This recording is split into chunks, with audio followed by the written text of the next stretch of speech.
The odds of adolescents suffering from clinical depression grew by 37% between 2005 and 2014. Today, that means 1 in 5 teens are depressed. Every 100 minutes, a teen takes their own life. Each year, almost 5,000 young people between the ages of 15 to 24 kill themselves. The rate of suicide for this age group has nearly tripled since 1960, making it the 3rd leading cause of death in adolescents. Hi, my name is Lauren, and my TED Talk is on teen depression and why it's on the rise. So to start off, what is depression? It's defined as a mental health disorder characterized by persistently depressed mood or loss of interest in activities, causing significant impairment in daily life. It's not an attitude that someone can control or snap out of, but it is treatable with counseling and/or medication. Depression increases a teen's risk for attempting suicide by 12 times. This is a chart of the major depressive episodes in adolescents between the ages of 12 to 17 in 2014. A major depressive episode is characterized as a period of 2 weeks or longer in which a person experiences certain symptoms of major depression, which is feelings of sadness and hopelessness, weight gain or weight loss, loss of interest in activities, or thoughts of suicide. A major depressive episode may occur only once in a person's life, but more often it reoccurs throughout someone's life. So the dark blue in the states behind me mean that 14% and up of teens recorded having at least one major depressive episode. Dark orange is 11 to 12%, light orange is 10 to 11%, and light blue is 8 to 9%. If the chart didn't help you see how prevalent teen depression is in today's society, data from the Youth Risk Behavior Surveillance Survey in 2013 revealed that 29.9%, or 3 out of 10 U.S. high school students, expressed feeling sad or hopeless almost daily for 2 or more weeks. Data from the same survey showed that 17% of U.S. high school students expressed having contemplated committing suicide, 13.6% made a suicide plan, and 8% reported attempting to commit it at least 1 or more times in the 12 months before the survey. So there are 3 major concerns with teen depression and why it's on the rise, which is oblivious parents, social media, and a rise in self-harm. Oblivious parents, depression can have dire consequences, and parents struggle to recognize the signs. They think it's just regular teenage moodiness, and they fail to see that it could be something more serious. Helicopter parenting has also become more common in today's society. It basically means parents are shielding their children so much from certain emotions that they should be experiencing that when they go out into the real world, they find themselves feeling things they've never felt before, and they don't know how to handle it and develop depression. Abby Webster is an example of oblivious parents. Abby described her depression as having bullies in her brain, and one day she was working on a school project with an X-Acto knife, and the bullies in her brain told her to cut herself with it, so she cut a neat little square into the back of her hand. And her mom noticed almost right away and asked her why she had done it, and Abby said she didn't know and that it was an accident, so her mom let it go. For 6 months, Abby cut herself without her mom noticing until one day her mom finally noticed and got her the help she needed.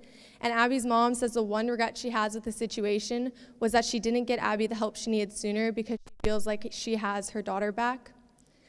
Abby's also an example that depression can take any form. She had straight A's, had a lot of friends, and seemed genuinely happy. Nearly 80% of teens today have cell phones, which means that they're on some form of social media, which brings about a wave of cyberbullying. Cyberbullying is use of electronic communication to bully a person, typically by sending messages of an intimidating or threatening nature. In 2013, 14.8% of U.S. high school students reported bullying electronically via email, chat rooms, instant messaging, texting, or websites. Brandy Vela is a victim of cyberbullying.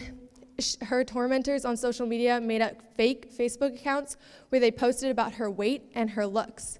And even after the accounts were deleted, after Brandy's family reported them, it was only a matter of days before a new one was created.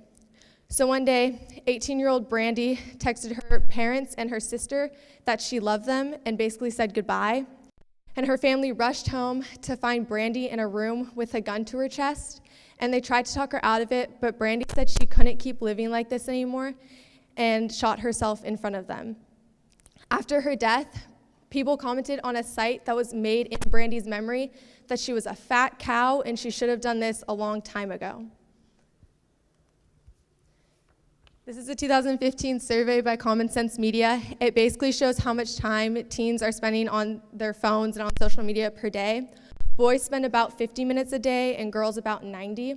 And of everyone surveyed, 45% admitted to using social media every day, but only 36% say that they enjoy using it a lot, compared with the same group who 73% like listening to music a lot and 45% who like watching TV a lot, which basically means that even though we're on social media a good chunk of our day, we don't enjoy it as much as we should.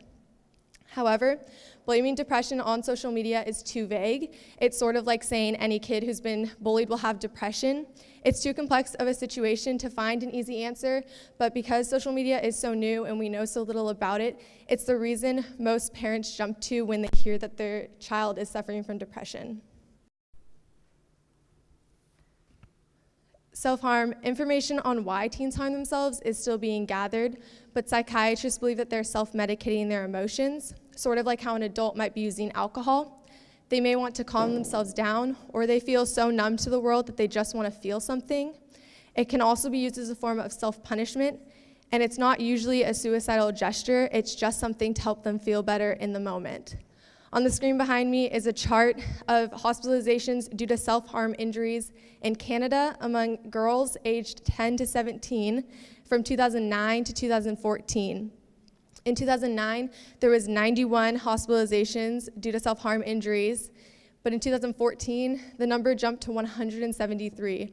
And so although these numbers are rapidly rising, we don't really understand why. In addition to these 3 more commonly known causes of depression, there's also early childhood trauma and learned patterns of negative thinking.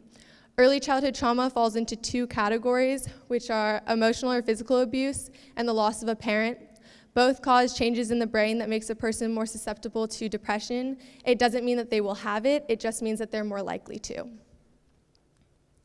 And for learned patterns of negative thinking, teen depression is linked to learning to feel helpless rather than learning to feel like you're able to find a solution to life's challenges. It's sort of like how when you're around the same person a lot, you adopt their wording and how they speak. It's the same thing with negative thinking. The more you're around a negative person, the more you'll think the same negative ways. So there are some signs to look for if you think you or someone you know is suffering from depression. And like I said before, psychiatrists look for a cluster of symptoms lasting for at least 2 weeks that interfere with the person's functioning socially, academically, or emotionally. For changes in mood, that's an increase or decrease in appetite leading to changes in weight, sleeplessness or not being able to get out of bed in the morning, not being able to focus or concentrate, having little or no energy, feelings of agitation or restlessness, sometimes relieved by self-medication via drugs, alcohol, or self-harm. For changes in physical symptoms, that is, changes in mood, sorry. For changes in mood, that was both, I guess, okay, sorry. For changes in self-attitude, that's feelings of worthlessness or loss of confidence or self-esteem. Statistically, about 30 people in the senior class are suffering from depression. For juniors, seniors, freshmen, it's probably around the same, give or take a few. So please look out for each other and don't let them suffer alone. Thank you.